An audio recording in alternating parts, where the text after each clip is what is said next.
This is Job Frank Chakaza with the Friday midday news. First, the headlines.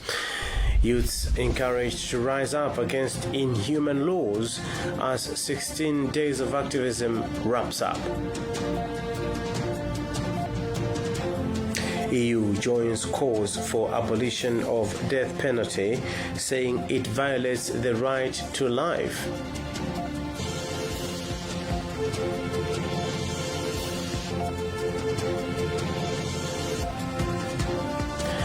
Villagers in Tie Kulunda in Salima petitioned DC's office demanding removal of the chief on corruption allegations. And elsewhere, Uganda applies for 2 million COVID-19 vaccine doses. Now the news in detail. The 16 days of activism wrapped up yesterday with activist Emma Kalia calling upon the youth to rise up against inhuman laws. Kalia told us that it is time young people were mobilized to speak with one voice against laws that deprive them from dignity as humans. I'm sure each one of us has observed that the youth are calling for involvement. Each time you talk to them, we are not involved. Like Dr. Ngware said, youth need to get angry if they think that they are not involved. They need to participate meaningfully, not just being there, meaningfully, and make sure that they are known to be there.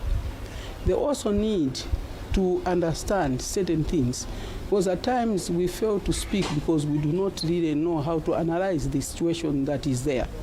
They need to be able to pick on things that make sense and speak to those things at the right time. Youth should not be sitting in the peripheral and demanding that they should be involved. They need to be where people meet, where people discuss and make a difference in their own way. So that's what I was calling for. In terms of capacity, there has been a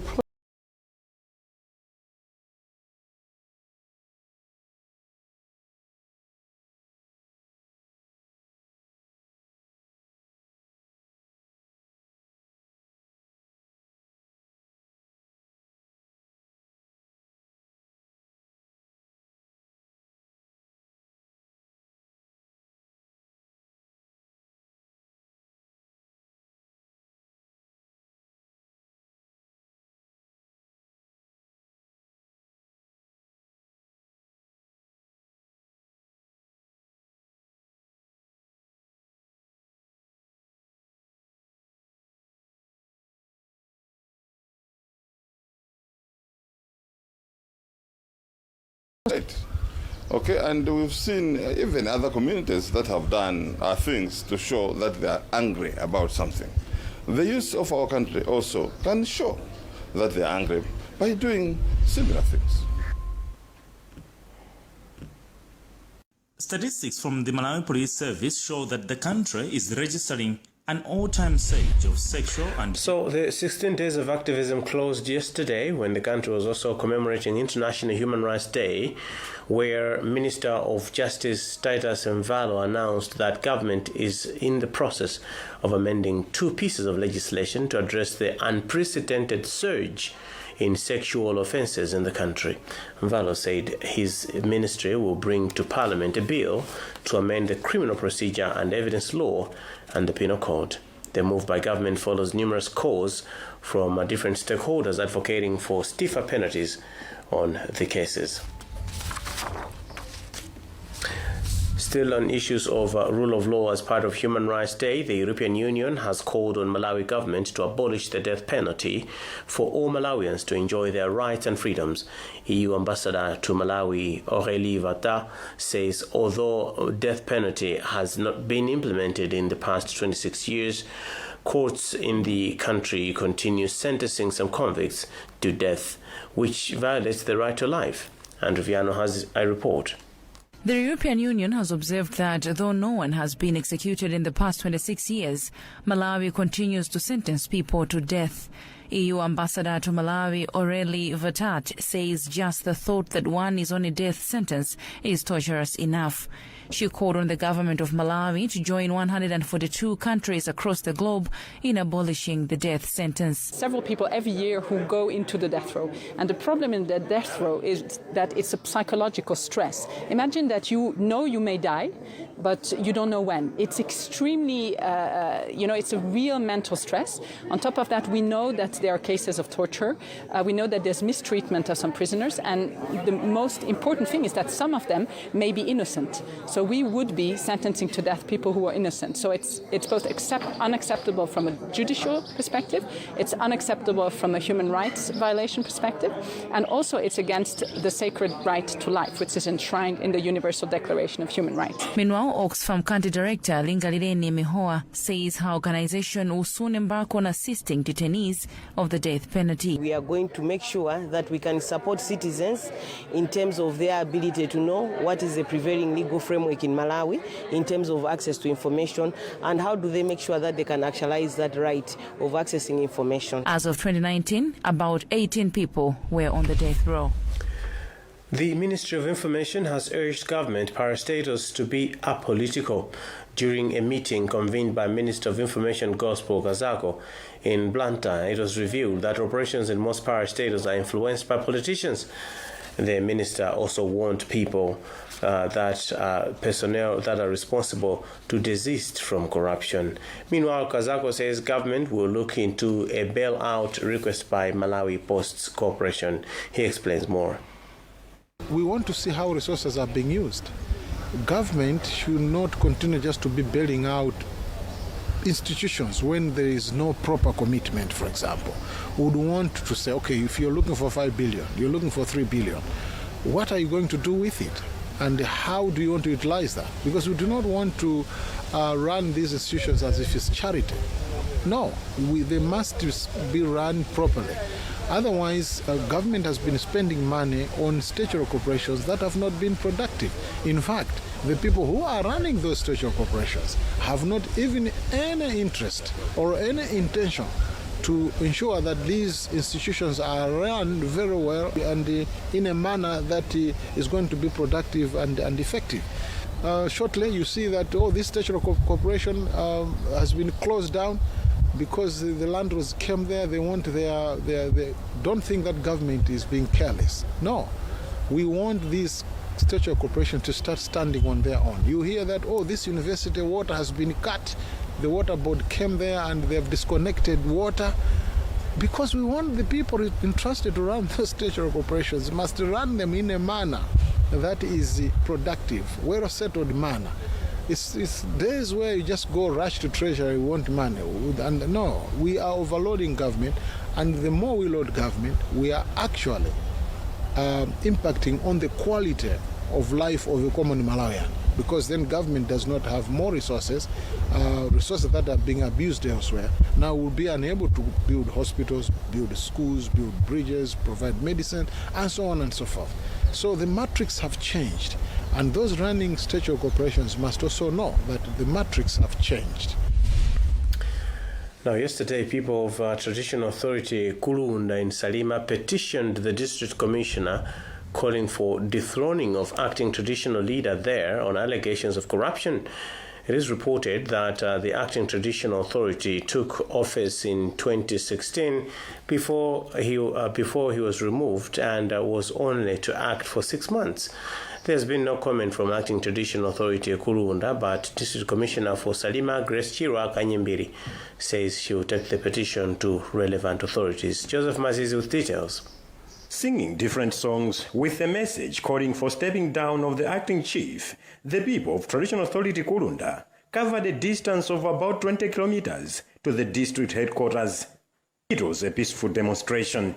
They allege the chief is corrupt and says she has exceeded the agreed time of 6 months caretaking. The community members, led by village and group heads, want her out of office now. Receiving the petition, District Commissioner for Salima, Grace Chirwa Kanyimbiri, commended the people for working peacefully and following procedures. She has since assured them their plea will be taken to authorities for action while encouraging them to maintain peace. A human rights activist who is also Salima District Coordinator for Center for Human Rights and Rehabilitation, CHRR, Peterson Issa, says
Welcome back. You're with me, Job Frank Chakaza. The headlines. Youths encouraged to rise up against inhuman laws as 16 days of activism wraps up. EU joins calls for abolition of threat of death penalty, saying it violates the right to life. Villagers in Tie Kulunda in Salima petitioned DC's office demanding removal of the chief on corruption allegations. And elsewhere, Uganda applies for 2 million COVID-19 vaccine doses. A senior traditional leader in Salima, Senior Chief Kombedza, is asking the Salima Sugar Company to live up to its pledges on corporate social responsibility. He was speaking yesterday when he committed to ensuring that his subjects stop setting fires to the company's cane fields, for which the company has lost 100 million kwacha. Salima Sugar Company is engaging chiefs in Salima to help end stalemate between it and surrounding communities suspected to be behind the fires in sugarcane plantations. Joseph Mazizi has the story. At least 3 series of fire accidents have destroyed sugarcane at the Salima Sugar Factory within 3 months, covering land over 70 hectares of sugarcane plantations. Communities surrounding the sugarcane estate are suspected to have a hand. This has prompted the Greenbelt Authority, Salima Sugar Company, and Ministry of Agriculture to start engaging surrounding communities, mainly traditional leaders, to end the disagreements. According to Greenbelt Authority spokesperson Maganizo Mazeze, communities are yet to begin understanding the importance of having such an establishment in their locality. We also have our own needs that we expect of the community, and lately we've seen quite a lot of vandalism, a lot of theft, and a lot of illicit fires. We believe it could also be from the community. So we wanted to engage the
where security issues are beyond use of guns. Joseph Mazizi has filed this report. 19 officers, including one from Tanzania People's Defense Force, have graduated after completing a 20 weeks training at the Malawi Defense Force Command and Staff College in Salima. College Commandant Brigadier General Luke Mwetsenietala believes the junior command and staff officers trained will be able to offer meaningful solutions and understand policies for a thriving force. Security issues these days are very dynamic, so we want always to keep updating our officers so that when they grow up, they are able to know what is happening around the world and also be able to, tackle all the contemporary security issues. We did not have the capability on our own, but now we have it. We used to send students outside Malawi, and it was becoming expensive on part of the Malawi government. For example, to send one student for a course like this one, like in Kenya, for example, it costs about $10,000. Meanwhile, Commandant for MAFCO, Major General Chikunka Elijah Soko, who represented the MDF commander, General Vincent Nundwe, at the graduation, said local training is important as apart from being cost-effective, it also helps training the officers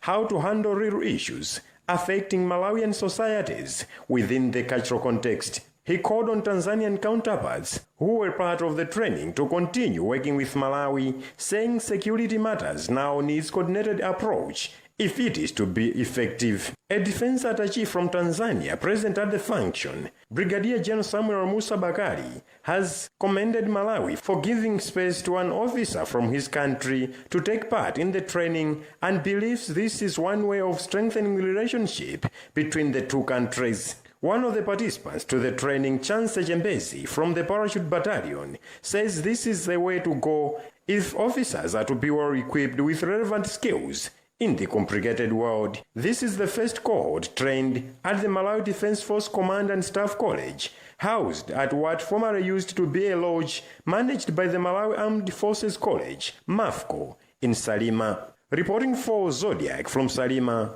I am Joseph Mazizi. Now let's move on to sports.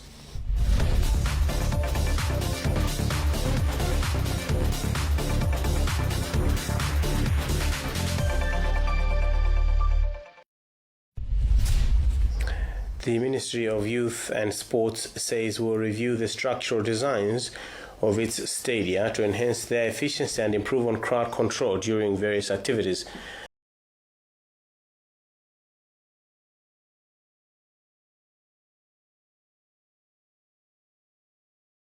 Their efficiency in revenue generation and crowd control. This was disclosed during a two-day orientation workshop on stadium management at Bingu National Stadium in Lilongwe. Sam Banda has the details in this report. The two-day training follows a recent inspection exercise which a delegation from the ministry embarked on to identify challenges which state-owned stadia are facing in the course of serving the general public and how government can make them efficient and sustainable. Principal Secretary in the Ministry of Youth and Sports, Oliver Kumbambe, says government is reviewing the structural composition of the facilities as many of them do not conform to required standards and face crowd control as one of their major challenges. This opportunity makes it easier for us into the future as we go to bring better practices and also to find the best ways of managing these facilities with the minimum resources that we have. Some of them are designed without recognizing the environment where they are being built, and this actually presents various management problems. Resources are always in short supply, and we are looking at finding the best ways that we will be able to use the little resources that we have to come up with the best outputs. Dr. Jones Kaponda Masie, the Deputy Director for Clinical Services in the ministry, says some of the pandemic's preventive restrictions can better be channeled through the stadium managers. If we control our crowd very well, make sure that a less number goes into the stadium and they are spaced out, we are likely to control the spread of COVID-19. Crowd control is the best preventive measure. What we should do is less people should go into the stadium and make sure that they're spaced out. If we do like that as a country or as stadiums or as sports, we are likely to control COVID-19. The workshop is the first ever government-oriented and has brought together stadium managers from both public and private entities.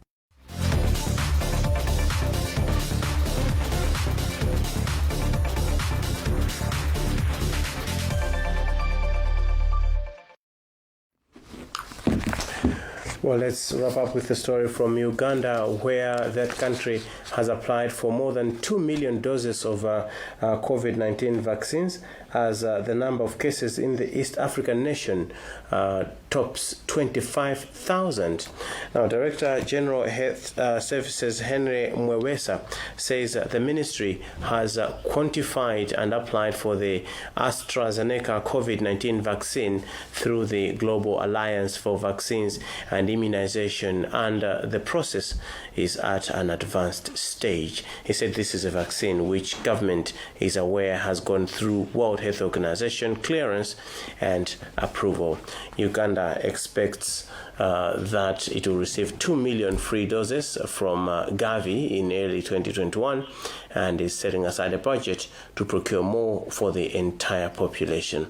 There's been a rise in the number of daily infections at a time when the country is preparing to hold general elections on 14 January 2021. And with that story, we come to the end of the news. But before we go, let's look at the headlines one more time. Youths encouraged to rise up against inhuman laws as 16 days of activism wraps up. EU joins calls for abolition of death penalty, saying it violates the right to life. Villagers in Tie Kulunda in Salima petitioned DC's office demanding removal of the chief on corruption allegations. And elsewhere, Uganda applies for 2 million COVID-19 vaccine doses. Log on to our website, ZodiacMalawi.com, for more news. Remember to wear a mask always when you are in crowded places to help contain the spread of COVID-19. Goodbye.